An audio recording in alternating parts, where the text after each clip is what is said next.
This is the end of the book of Numbers. We have a double Parsha. We are in Parshas Mattos and Masei. But at the very end of the book, the very end of the wonderful book of Bamidbar, we read a follow-up to a story that we already addressed. And the book ends off maybe on a bit of an unexpected note. We revisit the dilemma of the daughters of Tzelafchad. We read about this Parshas Pinchas, you recall. A man dies in the wilderness, his name is Tzelafchad, and he has no male descendants. He has 5 children, and they're all females. And the question is raised, what to do with his ancestral lands that he will be entitled to, that he will be apportioned in the Holy Land. Every Israelite who left Egypt was entitled to some slice of territory in the land of Canaan that the nation is about to acquire. Now, if they died, these ancestral lands continue and remain in their family, but it goes to their sons. Well, what if someone doesn't have any sons? All they have is daughters. That was the question that was raised by the daughters of a man named Tzelafchad from the tribe of Menashe. 5 daughters posed this question to Moshe. They argued that, well, if a man has sons, great. It stays in the family with the family name, with the family tribe. Fantastic. But what if he has no sons, just daughters? What then? So Moshe filed their request with God. And indeed, it was confirmed in this event where there are no sons, the daughters inherit the father's ancestral land. That was in chapter 27 of the book of Numbers. We read it last week. And now their story is not finished, apparently. The end of the book, the very last chapter of the book, it's the epilogue, part 2 of the drama of the daughters of Tzelafchad. Of these 5 sisters, Moshe apparently settled the matter. They inherit the lands, but now some of the other interests in this family, in this tribe, they have a problem with it. And they come to Moshe and they say, listen, it's a great idea to give these lands, part of the tribe of Menashe, to give it to these daughters, but what if they marry men from other tribes? If they marry men from the tribe of Dan, or of Judah, Benjamin, not from the tribe of Menashe, well, then at the initial division of the land, we're not going to have all of the lands of Menashe being in the family of Menashe, because those lands will be acquired by the descendants of these women. And as a result, we're going to have an outpost of other tribes amidst the lands of the tribe of Menashe. Now, if these women marry intra-tribally, they only marry from the tribe of Menashe, we have no problem. But of course, a woman is allowed to marry whoever she wants, and if they choose to marry someone outside of the tribe of Menashe, we're not going to initially acquire the land, all of the lands of Menashe. It will go to some other tribe, potentially. That was the dilemma that the elders of the tribe of Menashe brought to Moshe. And Moshe again takes this into consideration and instructs the people that the will of God is that indeed these women can marry whomever they want, but they have to be from the tribe of Menashe. Because when the initial division of the land happens, and each tribe is apportioned their section of the Holy Land, they must initially acquire the entirety of their tribal lands. And therefore, because these women, they could marry out of the tribe, and then the initial division of the land will not be done, meaning that every tribal land will not be entirely acquired by that tribe, members of that tribe. Therefore, they can marry whoever they want, so long as they are from the tribe of Menashe. That's how Moshe addresses the question of the elders of this tribe. And indeed, that's what happens. chapter 36, verse 11, 3611, great numbers. These 5 daughters of Tzelafchad, these 5 sisters, Machla, Tirzah, Chagla, Milcah, and Noah, they married their cousins from the same tribe. They married their paternal cousins, and these lands, they stayed in the tribe. All is well, and the book ends with this final law being addressed, or this final epilogue to the story being delineated. These are the mitzvos and the statutes that God instructed Moshe to tell the Jewish people in the plains of Moab, opposite the city of Jericho. That is how the book ends. If you think about it, it's kind of strange. We finish up the book by revisiting this story of these 5 sisters, the 5 daughters of Tzelafchad. That's the punchline. That's the crescendo. That's the climax of the book. We have the story that we might have forgotten about. It's chapter 27. It's some time ago, and it's apparently settled, but not quite. We now have the final element of the story. Yes, they get the lands, provided that they marry amongst their own tribe, so that the initial division of the land is done according to the tribes. Doesn't it make more sense to simply wrap up the story of these 5 sisters in Parshas Pinchas when the whole saga of the daughters of Tzelafchad is initially told? Why do we have to revisit it now? This narrative was deliberately split up so that our parting thoughts from this book, the Book of Bamidbar, are with these sisters and the terms, so to speak, of the agreement that they acquire the land of their father. And this is the most fitting exclamation of this book. And the question is why? Why are we not told this story in its totality then? Why are we given the end point of this story now as our goodbye to this book? So perhaps we can speculate an idea. There's a very sharp and interesting observation in Rashi's comment to the aforementioned chapter 36, verse 11. If you look at the verse, it talks about how these 5 sisters, these 5 daughters of Tzelafchad, they got married to their cousins, and it lists the 5 women. And it organizes them in a different manner than it does initially.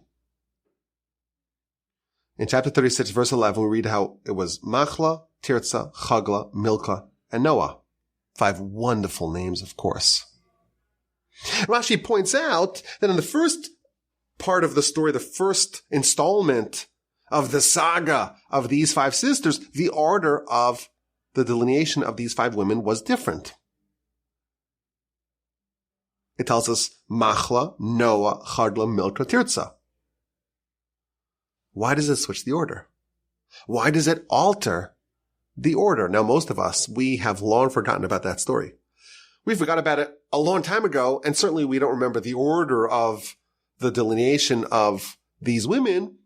And even if we did remember, we wouldn't accord it so much significance. It's not such a important detail, we would imagine.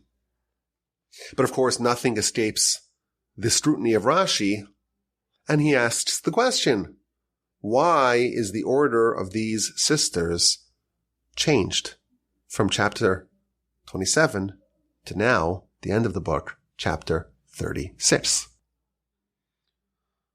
And he gives a very interesting answer. He says, well, there are different ways to make a list. If you have a list of 5 people, you could organize it in a variety of ways. You could do it by order of age, by order of intelligence, IQ, accomplishments, height, BMI, income. Lots of different ways that you can organize a list of 5 people. Says Rashi, every time these women are delineated It's always done by order of wisdom, with the exception of the present verse. Here, it's organized by age. And the reason why the order is altered, it's to tell you that all of these 5 remarkable women were equal. That's what Rashi tells us. Now, it's an interesting Rashi. It's also a bit perplexing, because there doesn't seem to be a very consistent logical flow. Every other time, they're organized based upon wisdom. So, chapter 27, verse 1, it lists the 5 women in order of wisdom. Here's the exception. Here it's organizing them by age. Okay, if that's where Rashi stopped, I'd say, okay, fine. The age is important. Wisdom is important. Sometimes it will organize them by wisdom. Sometimes in order of age. I get it. But then Rashi tells us that teaches us that they were all equal. There's 5 women. One is the wisest, and one is relatively the least wise. And that's why they're organized in that order. But this is to tell you that they're equal. What's the logical flow here? If they're typically enumerated in order of wisdom, and here they're enumerated in order of age, how does that in any way lend itself to the statement that they are all equal? That's kind of a strange Rashi. So there's a little bit of a calculation here done in the commentaries on Rashi. The Maharal says, Rashi understands that if not for the fact that they were equal, the Torah would not alter the preferred sequencing. And therefore, sometimes it tells us the order by wisdom, and sometimes by order of age. But the truth is, we could have organized this list in many different ways, because they were all equal. Each was great in their own way. And again, the words of the Maharal here explaining Rashi. Each one of these 5 sisters, was greater than the rest of her peers in some way. One of them was the wisest. One of them was the oldest. And one of them was greater in this fashion, or in that dimension, or in that way. Each had some point of greatness that she excelled in, and therefore they were equal. Each was great in her own way. That's how the Maharal explains this Rashi. I think there's a very deep and maybe a bit surprising point over here. In our religion, there has always been a great emphasis placed upon wisdom. The centrality of knowledge, of learning, of thinking has always been unchallenged amongst our people. Our culture has always been one of study. We've always been the people of the book. Our pastime, our obsession has always been education, studying. That has always been a top priority, perhaps the top priority amongst our people. We've had mandatory schooling and near universal literacy for thousands of years. 2,000 years ago, Rabbi Shimon Gamliel established a system of formalized schooling. You are not allowed, according to Jewish law, to live in a city that does not have robust educational offerings. That was true historically. It's today still true. Jews are universally obsessed with education. And the only difference between now and the historical reality is that historically the quest for knowledge, for learning, for education was almost exclusively Torah learning. And today, sadly, many Jews ignore Torah study. Maybe they accord it some pro forma, perfunctory attention, and they focus their educational efforts elsewhere. But the primacy of education, the value of education, it's still ubiquitous amongst our people, as it always has been. The daughters of Tzelafchad are enumerated several times in the Torah. And the order is almost always in order of wisdom. Machla, Noah, Charla, Milcah, and Tirza. When we organize things, when we organize our society, our communities, we give priority to wisdom above all. That is the organizing principle of our religion, of our people.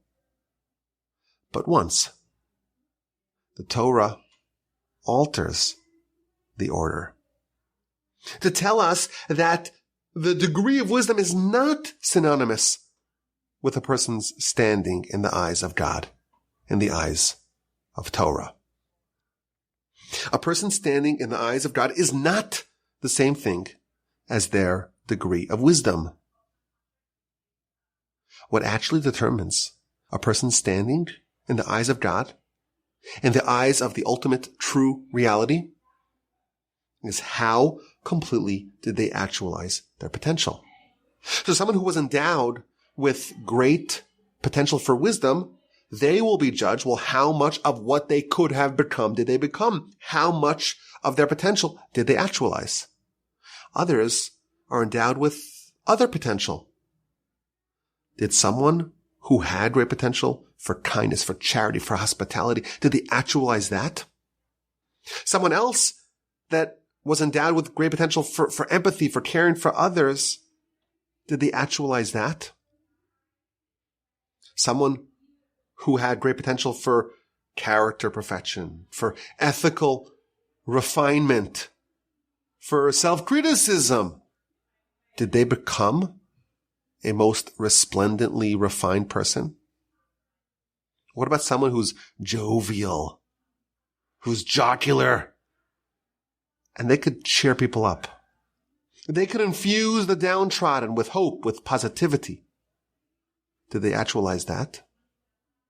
What about someone who is a great builder, can build communities? Did they actualize that?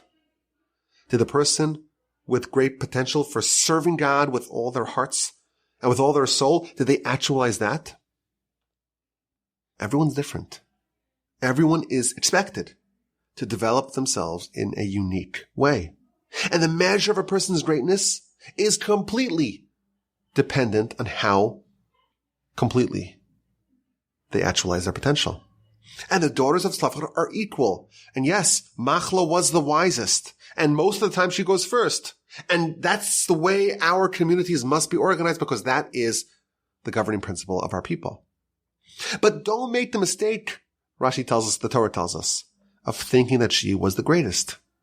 Greatness is measured by the degree to which someone actualized their potential. And on that barometer, all of these 5 sisters were equal. One was greater in this dimension. One was greater in that dimension. Each one had one area of their persona that was their particular greatness, their particular calling, their particular manifestation of their potential. And all of them unlocked their potential to the same degree.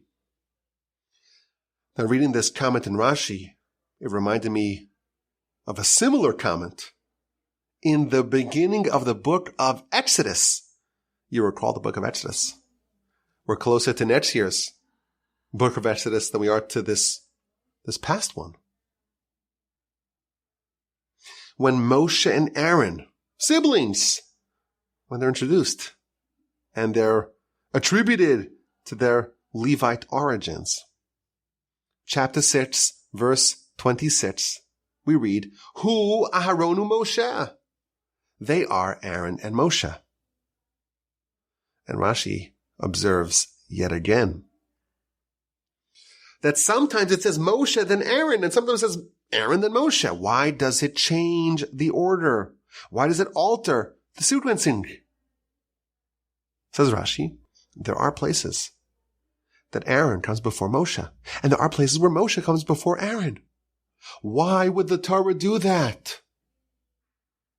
This teaches us that Moshe and Aaron are equal. In the eyes of the Torah, who goes first? Well, Moshe goes sometimes, Aaron goes sometimes, because they're equal in the eyes of the Almighty. Now, that, of course, is very perplexing. What? How can you possibly claim that Moshe and Aaron are equal? Moshe is the humblest man who's ever lived. He's the greatest prophet who's ever lived. He's the greatest leader. He's the one who gave us the Torah. He's the one who ascended to heaven and negotiated and overcame and triumphed over the angels. He was Aaron's superior. How can you claim that they were equal, that they were peers? Now we know the answer. There is no universal metric of a person's greatness. Everyone is measured according to their own unique inborn abilities and opportunities. Moshe and Aaron were different. Each had a different role to play, and each performed, executed on their respective mission to perfection. And again, the way our people are organized, wisdom, it's the number one priority. And therefore, most of the time, Moshe is going to go first. But sometimes the order is reversed to tell us, to remind us that Moshe and Aaron were equal. Each was great in his respective way. Moshe, he was the wisest one. He was the greatest king of all. He was the only giver of Torah. He was the greatest prophet of all. Aaron, well, he's the greatest priest, the high priest of all. He's the peacemaker of great distinction. Each actualized all of their potential. And they're different. But because they each did what the Almighty wanted of them, they are equal. The Rambam tells us something very surprising. Moshe and Aaron, two brothers, they're equal. And it's not an exclusive fraternity. There are other people who can be on that same level. In the Laws of Repentance, chapter 5, law number 2, the Rambam tells us every person can be as righteous as Moshe. So if you are a person and you are listening to my words, the Rambam is telling you, you can also be equal to Moshe and Aaron. By the way, you could also be equal to Jerome, to Yeravam, one of the worst villains of all time. By the barometer of Torah, a person's judged by the degree to which they fulfill their potential. If Moshe did 100% and Aaron did 100%, even though Moshe was much wiser than Aaron, and sometimes, most of the time, Moshe comes first, in the eyes of the Torah, they're equal. And all of us, we can't do 1/10 of 1/1,000,000th of 1% of what Moshe did. But if we do whatever we can do, we are equal, the Rambam tells us, to Moshe and to Aaron. And this is the theme that we talk about a lot here on the Parsha podcast, because it's very critical. In our society, we don't have this individualized yardstick of greatness, of accomplishment. And we're actually not capable of doing this. We cannot measure people's greatness because we don't know what someone's potential is and what it looks like if they do 100%. And that's why we must refrain from judging others. How can you judge unless you actually know what a person's soul looks like, what their abilities look like, what they could become if they deploy 100% of their abilities? Only the Almighty can know that, and therefore only the Almighty can be a judge, a true judge of a person's success and or failure. Moreover, because, we're in a social world, right? We see other people, you have classmates, you got friends, you got colleagues, you have peers. We tend to measure ourselves against our peers. And that can lead to a terrible thing that we call here on the Parsha podcast mediocrity, which is a word that is an insult. It's a 4-letter word for us Jews. We can subsist with just being as good as everyone else. We could be average. But if we realize that you're judged only against your potential, you, all of us, we all have to strive to do our maximum. And we also have to strive to identify what is our unique strengths, what's our unique potential, and we have to work to actualize that. We have 5 sisters here, and one of them was the wisest. But they were all equal. Each was a standout in their own way. Perhaps we can speculate that this is a reason why we're given this part of the narrative of the daughters of Tzelafchad now at the end of the book. How do you wrap up this wonderful book of Bamidbar? In the same way that you started it. The book began with a census. Let's count the Jews. But how do you count Jews? You uplift them.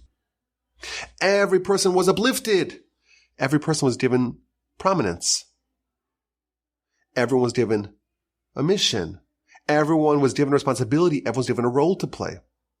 The wise to be wise, the kind to be kind, the hospitable to be hospitable, the empathetic to be empathetic, the servant of God to be the best servant of God, and so on. Everyone has a different soul. Everyone has a completely unique soul. Everyone has a different set of responsibilities and character traits that they must perfect. And each person at the beginning of the book was given an audience with Moshe and Aaron, and were given a window into what their unique soul needs to contribute to this world. Everyone was told what they specifically were tasked with doing.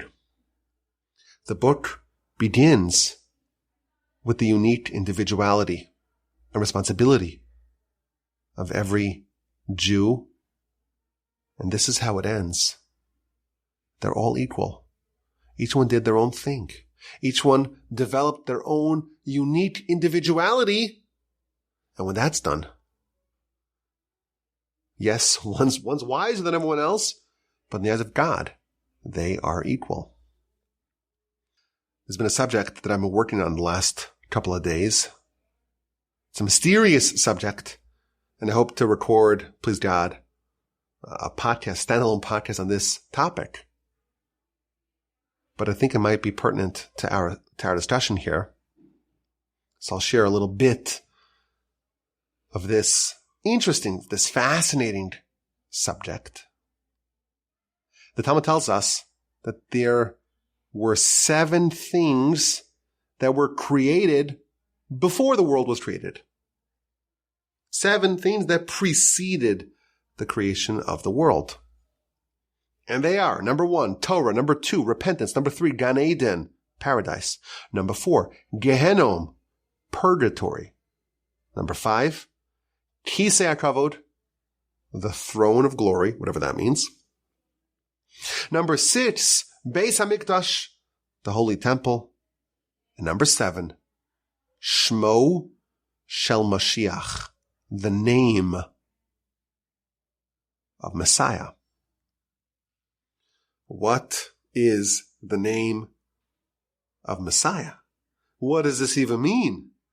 Isn't a name simply an identifier of someone? The name, date of birth, social security number? It's not clear at all what the Talmud even means when it says the name of Messiah was a creation that preceded the world. Now, what's remarkable about this is that the Talmud in the book of Sanhedrin on page 98b says, well, what is his name? What is the name of Messiah? So it says in the academy of Rabbi Shiloh, they said his name was Shiloh. And in the academy of Rabbi Yanai, they said his name was Yanon, or Yinon, Yanai. And in the academy, meaning the same name as the head of that academy. And in the academy of Chanina, they said his name was Chanina.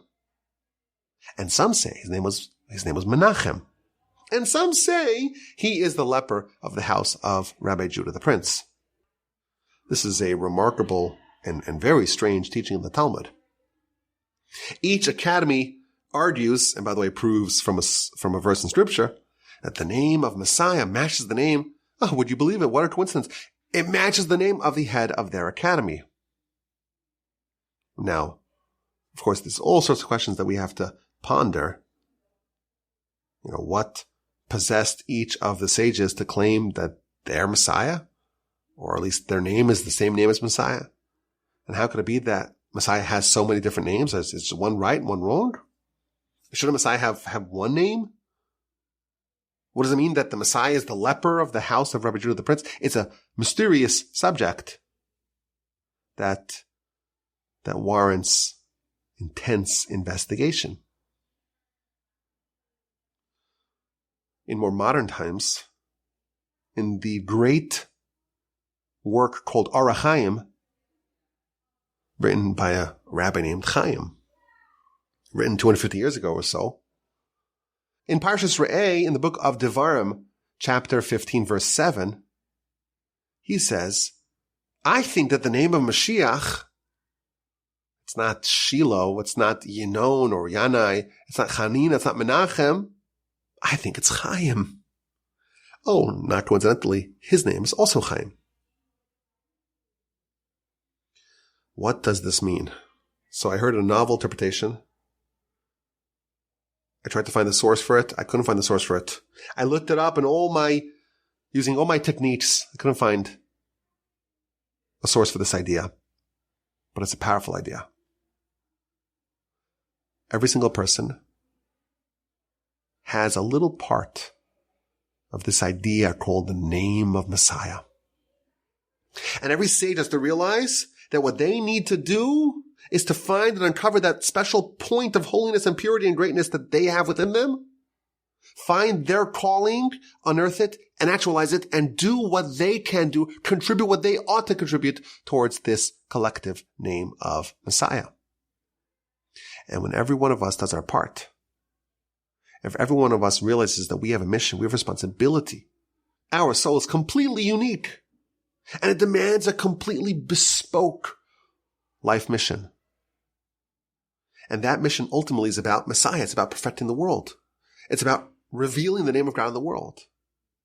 When every person realizes that this is their mission, and everyone discovers and identifies and develops and actualizes that name of Messiah, that individualized mission that they have within them, when every person undertakes this mission, executes this mission, then the collective Messiah is revealed. Each one of us has an opportunity and has a mandate to bring towards the perfection of the world. Moshe did it in his way. His, so to speak, name of Messiah was his responsibility. Aaron did it in his way. And they're equal. They both did their part. The 5 sisters, the 5 daughters of Tzelafchad, each, like Moshe and Aaron, they were equal. Each accomplished whatever they need to accomplish. Each did their part towards perfecting the world. And they're equal, like Moshe and Aaron. And we too, we can also be like Moshe and Aaron if we do our part. When we all undertake our individualized sacred mission of fulfilling whatever it is that the Almighty sent us here to do, when we channel and develop and actualize what our unique soul needs to do, then we will witness the perfection of the world, and the collective name of Messiah will be revealed to all.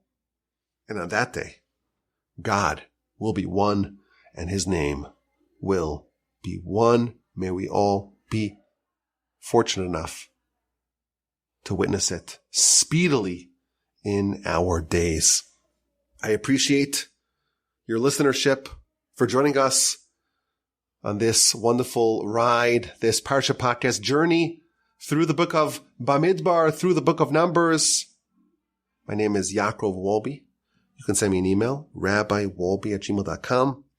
This is the Parsha podcast, but of course, there are many other shows, and I encourage you to go listen to some of the shows. Send me an email with any questions, comments, or feedback, or anything else you want to say. And I apologize if it takes a while to respond to you. I'm trying to come up with a better system, but we're working on it. But I, please God, will get back to everyone who reached out. Rabbi.wolbejim.com. Have a wonderful day. A splendid rest of your week. And please God, a safe and secure and uplifting and meaningful and powerful and holy Shabbos for you, for your family, for our people, both in the diaspora and in the Holy Land. And please God, with the help of the Almighty, we'll talk to you again next week. And again, the email address is rabbiwolbe@gmail.com.